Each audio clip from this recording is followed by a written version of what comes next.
Let's talk about planning. Foundational element of achievement with health and fitness goals, career goals, entrepreneurial endeavors, family, all comes down to making a plan.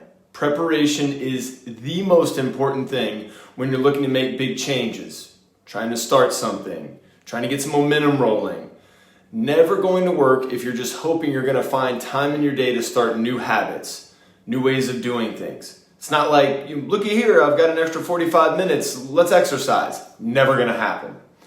Want to know one of the most common things people tell me they need when they approach me about coaching? You ready for this? It's self-care. They tell me they need to make time for themselves. They're bad at making time for themselves and their goals. Then they're not happy. They don't feel good, both physically and mentally. And they don't feel good about themselves from a self-esteem perspective because they know they aren't taking care of themselves. They aren't taking care of the foundation. The first thing to take care of. How can you expect to take care of others, your family for example, or to be a great partner, parent, leader, creator, coach, employee, mentor, advisor, entrepreneur, or example to anyone if you aren't taking care of yourself? You can't. If you don't make time for yourself, you're going to be tired, bitter, moody, sluggish, impatient, not present. You're not going to be your best for those people that matter. It's unsustainable. When people tell me they're bad at making time for self-care, to do the things they know they need to do, and believe me, when we're talking broad strokes, people know what they need to be doing. It's not like I'm having conversations with people and I tell them, so the first thing we're going to do is to start exercising and then we're going to start eating better food. And they're like, oh shit, I never thought of that. Doesn't happen. Root problem is they're not preparing to succeed. Planning's the issue.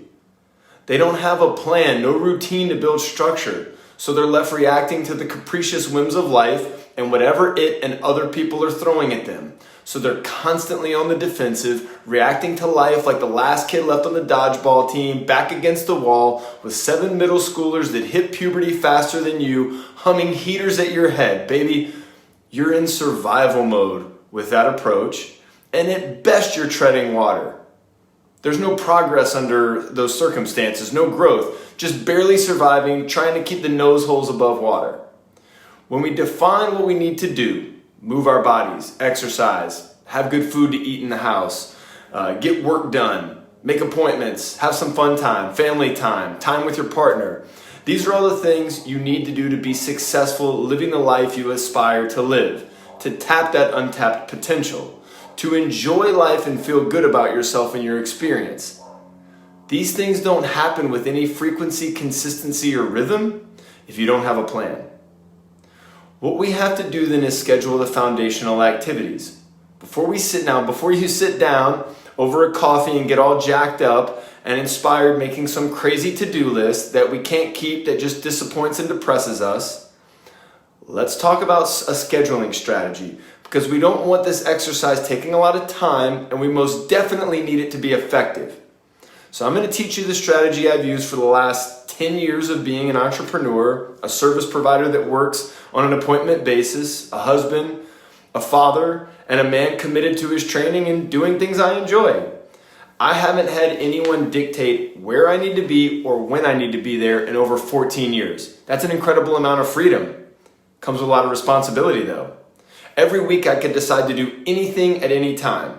It takes discipline and structure to leverage that kind of freedom to consistently live in alignment with your deepest ambitions.